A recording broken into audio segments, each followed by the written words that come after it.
नमस्ते। दिल Allen top इस वक्त मुजफ्फरनगर दंगा पीड़ितों की बस्ती में है। अगर आप सड़क से निकलें और आपको ये पता ना हो तो शायद आपका ध्यान इस तरफ न जाए, क्योंकि यहाँ पर कई मकान बने दिखते हैं। हालांकि कुछ लोग इस तरह के तंबू में भी रह रहे हैं। इसके पीछे कुछ बच्चे क्रिकेट खेल रहे हैं, जिसे देखते हुए आपको लग सकता है कि ये कोई आम जनजीवन जैसा होगा, लेकिन ऐसा होता नहीं। दंगे हमारे बीच बहुत कुछ बदल जाते हैं, हमारी ज़िंदगी बहुत बदल जाती है उस बीच। एक जगह को छोड़कर जाना, दूसरी जगह बसना, वो भी उस जगह को छोड़कर जहां आप हमेशा रहते आए हों, आपके पुरखे रहते आए हों, ये कभी भी आसान नहीं होता। दंगा पीड़ितों के लिए तो ये और मुश्किल होता होगा। हम आज इस बस्ती में हैं। ये बुढ़ाना सीट है जहां की 11 तारीख को चुनाव होने वाले हैं। राजनीति ने इन पर कैसा असर डाला, इसके सामाजिक ताने बाने को पर कैसा असर डाला, हम यहाँ पर लोगों से बात करेंगे। इस बस्ती के लोग हमारे साथ हैं। हमारे साथ दंगा पीड़ित संघर्ष समिति के अध्यक्ष हैं। क्या नाम है आपका? जी, मेरा नाम मोहम्मद सलीम है और मैं दंगा पीड़ित संघर्ष समिति का अध्यक्ष हूँ। इसके पहले यहाँ जो लोग रह रहे हैं वो किस किस गांव के हैं? जी, यहाँ ज़्यादातर गांव काकड़ा से हैं और कुटबा कुटबी और दुल्हरा, ज़्यादातर इन 4 गांव के हैं। बाकी और सिसोली से भी हैं और गढ़ी से भी हैं, बाकी और सभी गांव से है करीब करीब थोड़े थोड़े। ठीक है। कितनी आबादी है यहाँ की? ये करीबन ऐसी होगी 2000 के लगभग आबादी होगी, जो विस्थापित लोग हैं उनकी। और जब आप लोग यहाँ पर आए तो यहाँ क्या था? जब हम यहाँ पे आए तब तो यहाँ पे जंगल था, जमीन भी कम रेट पे थी। जब हम यहाँ पे आ गए तो रेट भी डबल, तो रेट में जमीन बिकने लगी। आपके गांव में क्या इससे पहले ऐसी कोई घटना हुई थी? पहले कोई नहीं ऐसी चुटपुट घटना होती थी, लेकिन जो हर वर्ग के आदमी भाईचारे से रहते थे। वो चाहे जाट हो, चाहे मुस्लिम हो, चाहे दलित हो, हर आदमी एक मिलजुल के जो त्योहार था वो भी एक दूसरे के उसमें सम्मिलित होते थे। लेकिन अब ऐसा नहीं है। जब से दंगा हुआ है तब से हर किसी के मन में एक घृणा सी आ गई है। वोट भी जो है अब जैसे कि मतलब चुनाव है, भाजपा के तो आते नहीं कि भाई मुस्लिम तो आपको वोट देंगे नहीं। यहाँ पे कोई भी ऐसा वोट भी मांगने के लिए कोई नहीं आया। कोई भी कैंडिडेट किसी भी पार्टी का नहीं आया? जी नहीं, अभी किसी पार्टी का कोई कैंडिडेट यहाँ पे नहीं आया है वोट मांगने के लिए। कोई आए तो आप उससे क्या कहेंगे? जी वही कहेंगे कि पहले कहाँ थे, जब दंगा हुआ तब कहाँ थे, क्योंकि दंगे का दर्द तो हमने झेला है। अब मैं तो अपना फॉर्मेलिटी पूरी करते हैं। जब दंगा हुआ सभी नेताओं के पास फोन भी किए थे, लेकिन किसी ने कोई ठोस कदम नहीं उठाया। प्रशासन भी ढिल्ला रहा और जो सरकार में मौजूदा था उसने भी कोई ठोस कदम नहीं उठाया। इसीलिए जनता को मरने दिया, आपस में भाई को भाई से लड़ा दिया, क्योंकि सांप्रदायिकता फैलाने वाले कुछ ऐसे एक राजनीतिक पार्टियों ने इस दंगे को हवा दी और इसीलिए हमको इस दंगे का दर्द झेलना पड़ा। हमारे साथ कुछ बुजुर्ग लोग मौजूद हैं। हम इनसे बात करेंगे।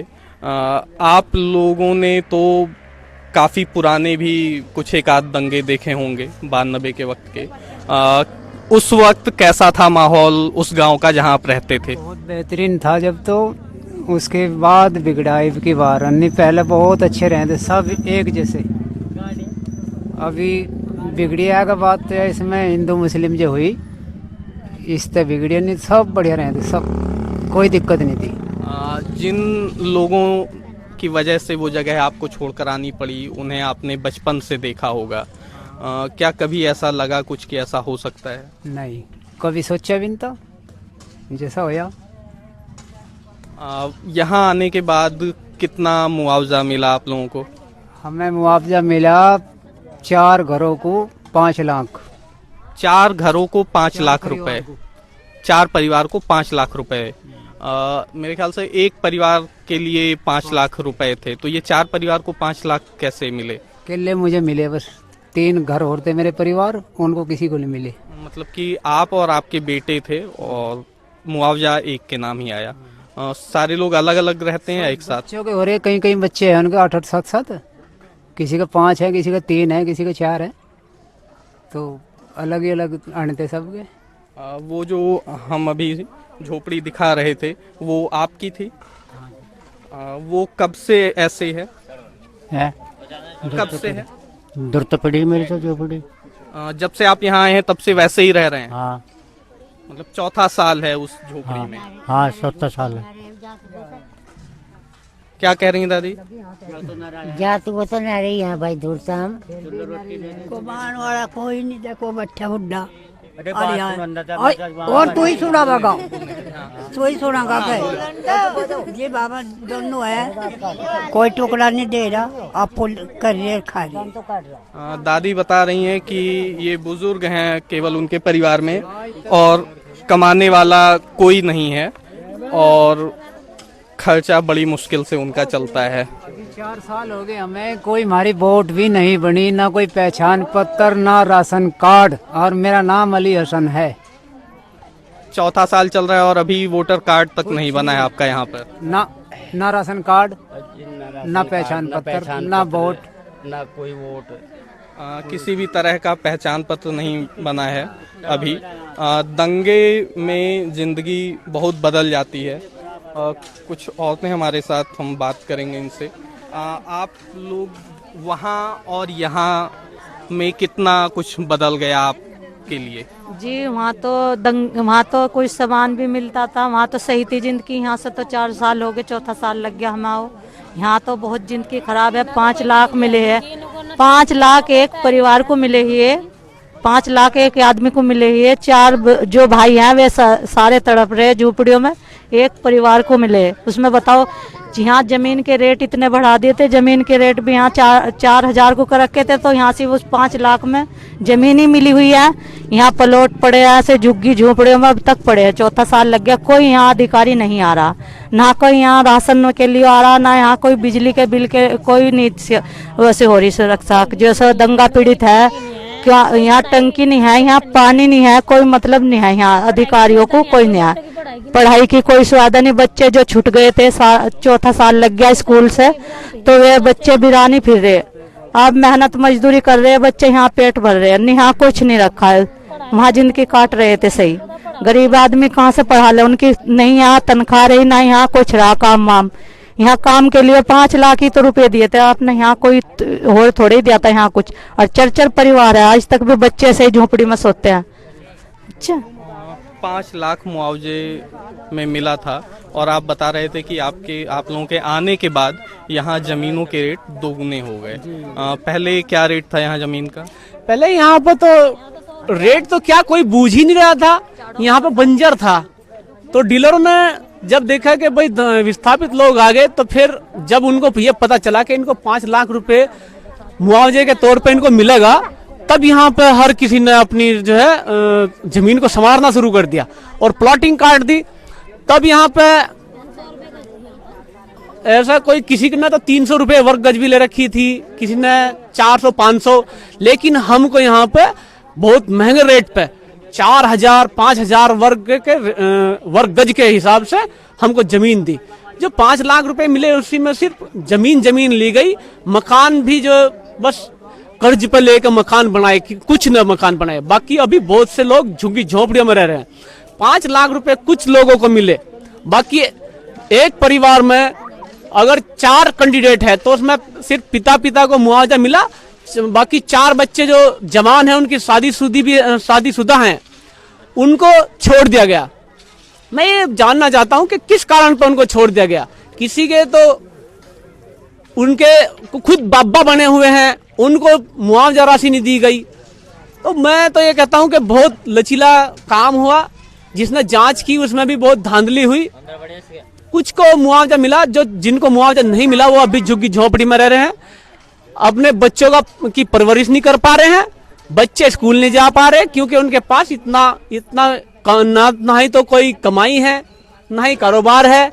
यहाँ पे सिर्फ ज्यादातर लोगों ने भट्टा इख्तियार किया भट्टे में जाने को मजबूर हो गए हैं। अब लोग भट्टे पर जा रहे हैं, अपना जीवन जैसे तैसे गुजार रहे हैं, बच्चों की पढ़ाई छूट गई है। आप लोगों ने अपने पुराने गांव के घर बार का क्या किया? वो पुराने घर बार पड़े हैं, उनको भी कोई खरीदने के लिए तैयार नहीं है। अगर हमारी संपत्ति वहां पर 4 लाख की है या 10 लाख की है तो उसको सिर्फ चौथाई के क्या 5वें हिस्से में ही लिया जा रहा है। चौथाई लगाते हैं उसको, बहुत कम रेट में फ्री में ले रहे हैं। बाकी जो है वो पड़ी है, कोई उसके खिड़की दरवाजे किसी ने आग लगा दी, जो उसमें सरिया वरिया था वो भी नहीं छोड़ रहे हैं, सब गिरा दिया है। क्या बता रही हैं आप? अरे मगा जी ना तो रहता छोड़ा किसु ने, और ना किसु ना इंटी छोड़ी, ना किसु ना गेट छोड़े, ना किसु ने कुछ भी छोड़ा जी। वहाँ तो वहाँ घर बार नहीं छोड़ा है, बता रहे हैं कि लूट लिया है। कुछ मोह होता होगा उस घर का, कभी जाने का मन करता है या कभी गए वहाँ पर आप? जी मैं गया हूँ और जाकर अपने घर को जब देखता हूँ तो रोने का मन करता है अपनी, जब क्योंकि हम तो वहाँ पे, हमारा तो वहाँ पे बचपन गुजरा है ना, तो बचपन तो जब भी ऐसी कोई चीज आ जाती है तो दिल भर के आ जाता है। और लेकिन क्या कर सकते हैं, जा नहीं सकते वहाँ पे। अब तो जैसे भी है यहीं पर रहना है। वहाँ के यार दोस्त भी जो है बहुत याद आते थे, लेकिन वो अब हर उसके दिल में खटास है। वहाँ के लोगों ने कभी यहाँ आकर वो आपसे मिले, जो यार दोस्त या आपके अगल बगल रहते हो या गांव के प्रधान वगैरह? तब कोई नहीं आया, लेकिन अब तो हमदर्दी जताते हैं कि नहीं, अब जो भी हुआ बहुत गलत हुआ और ऐसा नहीं होना चाहिए था। हम भी चाहते हैं कि नहीं, ऐसा होना भी नहीं चाहिए था, क्योंकि हमें हमारा गांव बहुत याद आता है। हम क्योंकि वहाँ की मिट्टी, हर कोई आदमी अपनी मिट्टी से बहुत प्यार करता है, क्योंकि हमारा भारत है, बहुत अच्छा भारत है। लेकिन ये दंगा हुआ, बहुत बुरा हुआ, क्योंकि कुछ राजनीतिक पार्टियों ने अपनी रोटी तो सेक ली और हम लोगों को जो है मजबूर करते विवश हो गए। हमको अब जैसे भी है तैसे भी यहाँ पे जीवन गुजारना है। गांव प्रधान वहाँ के या गांव के और प्रभावी लोग जो हों, उन्होंने कभी कोई पहल नहीं की कि आप लोग वापस दोबारा उसी गांव में जाकर उनके साथ फिर से वैसे ही रहें जैसे पहले रहते थे? जी नहीं, अब किसी ने कोई पहल नहीं की। और बहुत से लोग सोच भी रहे थे कि हम गांव जाकर वापस जाकर बसें, लेकिन कोई वहां से आया नहीं कि भाई इनको लेकर चलें गांव में। किसी ने पहल नहीं की वहां से, के गांव प्रधान ने भी और किसी और अन्य आदमी ने भी। दंगे को न रोकने में जी क्या कह रहे हैं आप? इन्हों कह था कि गांव में नहीं जा सकते, मारे में लिए गए वहाँ एफिडेविट, नहीं एफिडेविट लिए गए मारे। कैसा एफिडेविट लिया गया था आपसे? कि आप गांव में नहीं जा सकते, जो 5 लाख ले रहे। ये किसने एफिडेविट लिया था? इन्होंने लिया था जो कर्मचारी भेज रखे थे वहाँ, उसमें मुआवजा देने वाले कर्मचारियों ने एक एफिडेविट लिया कि आप उस गांव में नहीं जा सकते। गांव में नहीं जा सकते आप, और 5 लाख लो तो गांव छोड़ना पड़ेगा, और जो गांव जाओगे तो 5 लाख रुपए ब्याज देना पड़ेगा। ये कहा गया कि अगर आप गांव जाएंगे तो 5 लाख रुपए वापस और ब्याज भी दिया जाएगा, और ब्याज, उस पर ब्याज भी आपको देना पड़ेगा। हाँ, ये कहा। फिर 1 साल बाद करिए घोषणा कि आप गांव में भी जा सकते हो, पूरे 1 साल के बाद। अच्छा, हाँ, अन्य जी भी ना चले जाते, सब ले लेगा पैसे। आप लोग क्या करते हैं आप? जी काम करते हैं सर, चिनाई का। तो तेज बोलिए। काम करते हैं जी, चिनाई का जी। आप जब वहाँ पर थे, वहाँ पर क्या करते थे? वहाँ पर भी चिनाई का काम ही करते थे जी। अच्छा, तो पहले कितनी कमाई हो जाती थी? कमाई तो कुछ ज्यादा खास नहीं जी, वही मजदूरी पड़ती थी 300-400, बस, इससे ज्यादा कुछ नहीं जी। अभी भी उतना मिल जाता है? हाँ जी, बस इतना ही मिलता है, इससे फालतू कुछ नहीं। आप क्या करते हैं? जी तो ये दूसरों के पास में काम पे करते हैं हम भी, मजदूरी का काम करते हैं। जब आप वहाँ पर थे तो आपकी उम्र और कम रही होगी, वहाँ पढ़ते थे। वहाँ किस क्लास में? वहाँ 8 में। 8 में। फिर पढ़ाई क्यों छोड़ दी? जी बात जी, यहाँ आगे थे, पढ़ाई छूट गई, फिर वो यहाँ आने के बाद पढ़ाई छूट गई। ऐसे कई बच्चे होंगे जो यहाँ आने के बाद पढ़ाई जिनकी छूट गई है। जी बहुत है ऐसे जो जिनकी पढ़ाई छूट गई है। अभी मैंने फिर एक अभियान भी चलाया था, करीब 67 बच्चे मैं ले गया था प्राइमरी स्कूल नंबर 2 में। अच्छा, क्योंकि मैं ही गया, किसी ना तो BSN है या किसी अधिकारी ने कोई इसमें पहल नहीं की कि भाई इनके बच्चे हैं ऐसे ही घूम रहे हैं, गिल्ली बल्ला खेलते हैं, गिल्ली डंडा और बैट बॉल खेलते हैं कि भाई इनके बच्चों के भविष्य के बारे में भी सोचा है। लेकिन मैं इसमें बहुत पहल की 67 बच्चे ले गया था और उसमें 47 बच्चों का एडमिशन मैं प्राइमरी स्कूल नंबर 2 में कराया था। फिर धीरे धीरे बच्चों का हौसला बढ़ता चला गया, फिर करीबन 127 बच्चों के एडमिशन प्राइमरी नंबर 2 में हो चुके सरकारी में। लेकिन यहाँ पर एक स्कूल दूर है, हम चाह रहे हैं कि हमारी बस्ती में स्कूल हो ताकि और बच्चे भी पढ़ सकें, उनमें भी हौसला बढ़े, क्योंकि हमारा भविष्य तो अब हमारी पूंजी अब ये बच्चे ही रह गए हैं। क्योंकि हमारी तो जैसे तैसे जो भी थी गुजर चुकी, दंगे कुछ तो दंगे ने छीन ली और कुछ अब जो है वैसे ही बेरोजगारी ने छीन ली। अब ये बच्चे पढ़ लिख लेंगे तो यही हमारा भविष्य बन सकते हैं।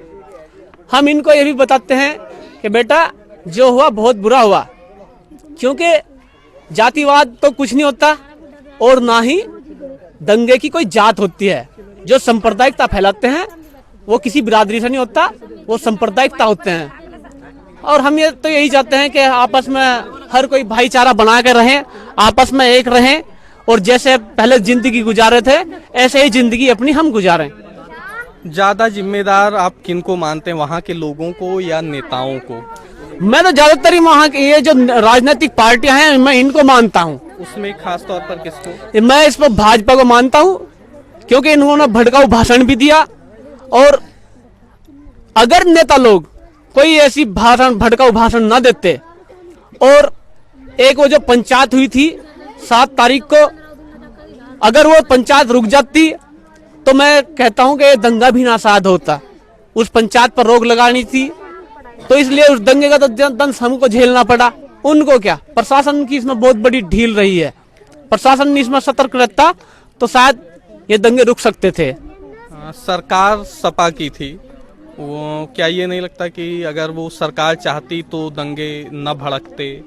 जी हाँ, अगर सपा भी चाहती तो ठोस कदम उठा सकती थी। पहली तो बात रैली ना होने देती। अगर मैं इसमें सपा को भी जिम्मेदार मानता हूं कि भाई अगर वो ठोस कदम उठाते तो ये दंगे ही ना होते। इसमें शासन और प्रशासन दोनों की ही इसमें चूक रही है और नेता लोगों ने इसको हवा दे दी। इसमें भड़काऊ भाषण देके उन्होंने एक हवा देके और इसको दंगा फैलाने का अपनी राजनीतिक पार्टियों ने अपनी रोटी सेकनी शुरू कर दी। और मायावती तो यहाँ आकर लखाई नहीं जड़ुई, चाहे कितने ही मर गए कोई वो नहीं आई आज लोग यहाँ। मायावती नहीं आई और सब आए। कुछ नहीं करके दिखाया। क्या कह रहे हैं आप? मायावती ने भी कुछ नहीं करके दिखाया से। किसी नेता ने कुछ किया? किसी ने नजर कुछ नहीं करा से। अच्छा जी, सब किसी ने कुछ नहीं करा। क्या कह रहे हैं आप? सिवा अखिलेश के किसी ने कुछ नहीं करा यहाँ से। ये नहीं लगता कि अखिलेश अगर चाहते तो दंगा रुक जाता, न भड़कता? सरकार उनकी थी। चक्कर में रहा पहले का भाई वैसे ही होगा ढिलाई काम। अच्छा जी, वैसे ही दंगा था, हड़का ही होगा, हो बन गए हो भारी। उसके बाद में इन्होंने संभाला, उसके बाद में तो इन्होंने संभाला। अच्छा जी, 2 दिन के बाद में उन्होंने संभाला। फिर उससे पहले को इतना ध्यान नहीं था, इतना काम हो जाएगा उन्हें इतना पता नहीं था जितना काम ये बाद में हो गया। अच्छा जी, उसके बाद में फिर कुछ नहीं। बच्चे भी लिखे पानी में। हाँ, क्या कह रहे हैं आप? छोटे छोटे बच्चे पानी में भी लिखे हुए झोपड़ियों में। हाँ, परेशान रहे बहुत। हाँ, बहुत ही आदमी उस टाइम पे, दंगा के टाइम पे बहुत ही आदमी परेशान रहे। खाने को नहीं मिला, भूखे मरे, बच्चे भूखे रहे, कई 2 टाइम हो गए खाना नहीं मिला, परेशान रहे बहुत ज्यादा। अच्छा जी, कोई एनजीओ नहीं आया मतलब बच्चों की पढ़ाई वढ़ाई के लिए ही इंतजाम करने? जी, एनजीओ भी आए लेकिन हर किसी ने कोई ऐसा पढ़ाई वढ़ाई का कोई ठोस कदम नहीं उठाया। क्या मुलायम सिंह को कह दिए, कहने लगा 4 दिन भूखे रहे जब तक बिरान रहे ज्यादा। हाँ, अनु को शहीदू कह रहा था काकड़े वाला शेख नू कह दिए। ठीक। हाँ, और कुछ कहना है? अनु को कहना है क्या, नुको कुसामंद कर रहा था और हाथ जोड़ रहा था। नुको हमारा मुलायम सिंह अल्लाह इसे कर दे, अल्लाह करेगा और होगा। हाँ, होगा, दुआ है मेरी, होगा। भला भाई। हाँ ये है बात, ठीक है, मेरी दुआ है होगा। ठीक है, कहाँ नहीं होने की अल्लाह के हुक्म बिल्कुल से। होगा। होना चाहिए, होना भी चाहिए। दंगा पीड़ितों किसी पार्टी ने की कोई कुछ नहीं कहा। बस्ती से मेरा नाम लिख दियो, सही नाम। जी ठीक है। दंगा पीड़ितों की बस्ती में हम थे। दंगा एक व्यवसाय भी बन जाता है बहुत से लोगों के लिए। दंगा जब शुरू होता है तो वो लोगों की जानें बाद में लेता है, पहले लोगों की रूह मार जाता है। दंगा पीड़ितों की बस्ती से रजत के साथ मैं अमित।